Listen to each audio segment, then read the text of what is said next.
unta kena kudis. Ternyata yang waras tertular oleh yang kena kudis. Padahal kata kamu tidak ada penyakit apa? Menular. Itu problem-problem jadi Nabi di era Rasulullah SAW. Sehingga Quran datang dengan kecerdasan yang untuk menjawab itu. Makanya Nabi tidak pakai mukjizat fisik, tapi mukjizat logika. Akhirnya Nabi diajarin Allah lewat Jibril. Yang dikira mereka yakin kalau menang dalam debat. Tapi Nabi balik bertanya, faman a'dal awwala. Jadi terjemahnya, kalau ini kena kudis karena tertular yang ini, lalu ini tertular siapa? Yang pertama tadi.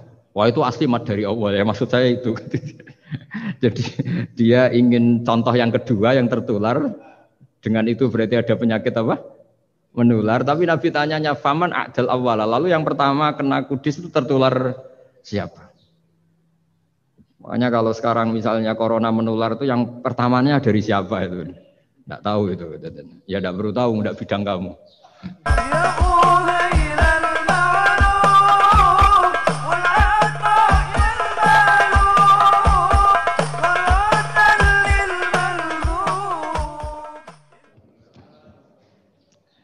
Bismillahirrahmanirrahim.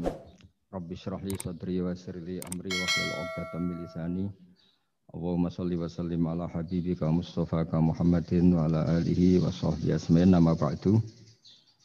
Yang kita hormati bersama Profesor Dr. Adi Wijaya selaku Rektor Telkom University.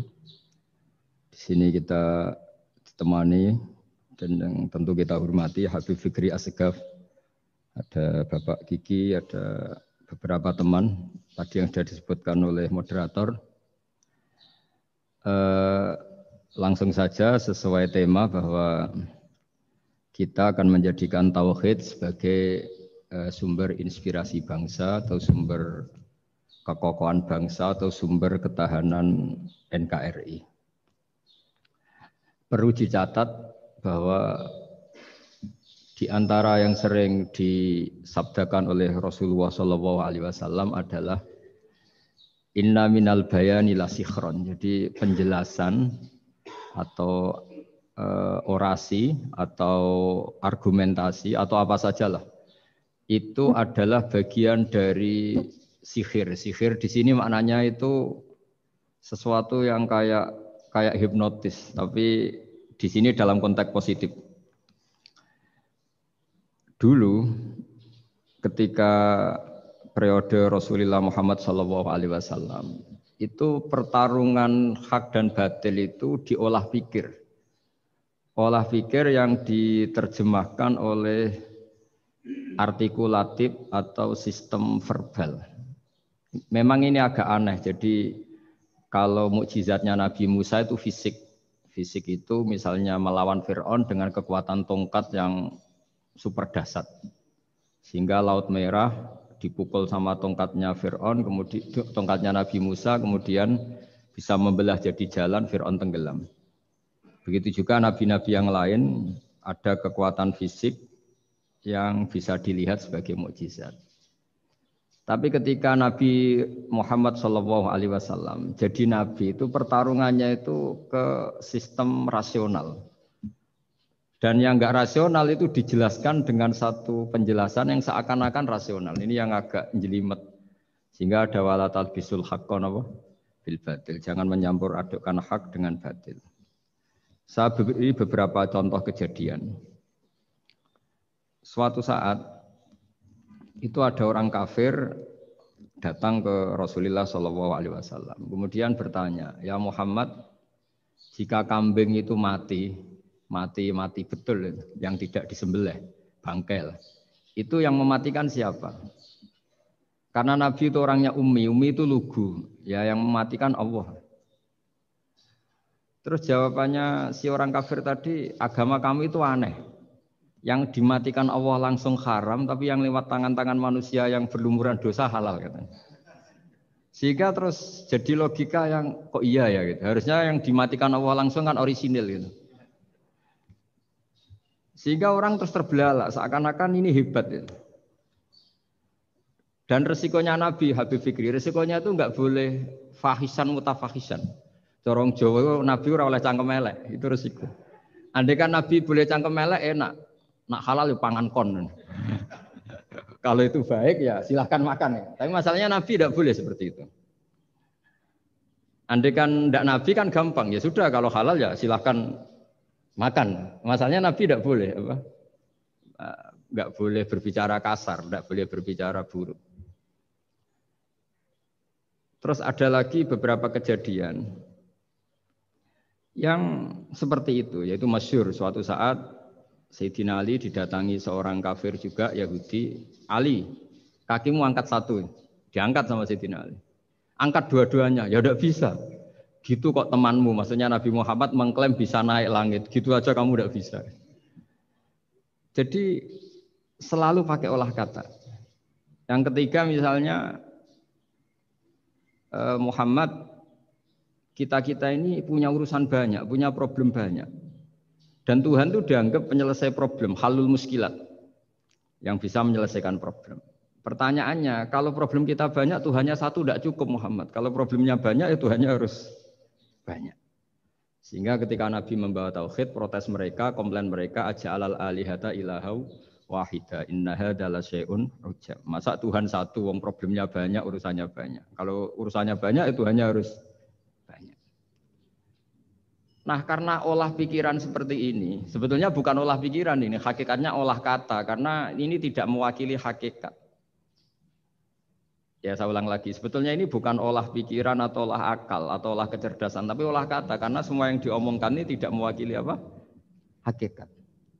Tapi faktanya itu terjadi.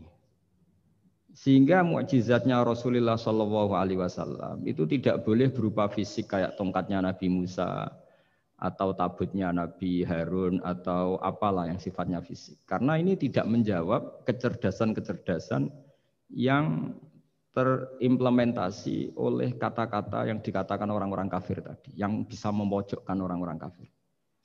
Akhirnya Nabi diwarisi kecerdasan, dikasih kecerdasan oleh Allah Ta'ala, yaitu yang dikatakan fatona. Dan mereka memang suka, mempermalukan Nabi itu suka. Misalnya Nabi, karena sebagai Nabi, beliau tahu betul bahwa semua itu biadillah, di tangan Allah. Itu Nabi pernah ngendikan, la adwa wala tiarota, tidak ada penyakit menular. Lalu ada orang Yahudi atau orang siapa saja, orang bodoh lah yang jelas ini. Ada onta yang kena penyakit gudik, kalau orang Jawa bilang gudik apa? Kalau orang itu agak apa? Kudis ini. Yang kena kudis ini dijejerkan sama yang waras. Ternyata yang waras sekarang jadi kudisan. Senang mereka karena bisa mempermalukan Nabi. Ya Muhammad, ini unta kena kudis. Ternyata yang waras tertular oleh yang kena kudis. Padahal kata kamu tidak ada penyakit apa? Menular. Itu problem-problem jadi Nabi di era Rasulullah SAW. Sehingga Quran datang dengan kecerdasan yang untuk menjawab itu. Makanya Nabi tidak pakai mukjizat fisik, tapi mukjizat logika. Akhirnya Nabi diajarin Allah lewat Jibril. Yang dikira mereka yakin kalau menang dalam debat. Tapi Nabi balik bertanya, faman a'dal awwala. Jadi terjemahnya, kalau ini kena kudis karena tertular yang ini, lalu ini tertular siapa? Yang pertama tadi. Wah itu asli mat dari Allah ya, maksud saya itu. Jadi dia ingin contoh yang kedua yang tertular, dengan itu berarti ada penyakit apa? Menular. Tapi Nabi tanyanya, faman a'dal awwala. Lalu yang pertama kena kudis itu tertular siapa? Makanya kalau sekarang misalnya corona menular itu yang pertamanya dari siapa itu? Tidak tahu itu. Ya tidak perlu tahu, tidak bidang kamu.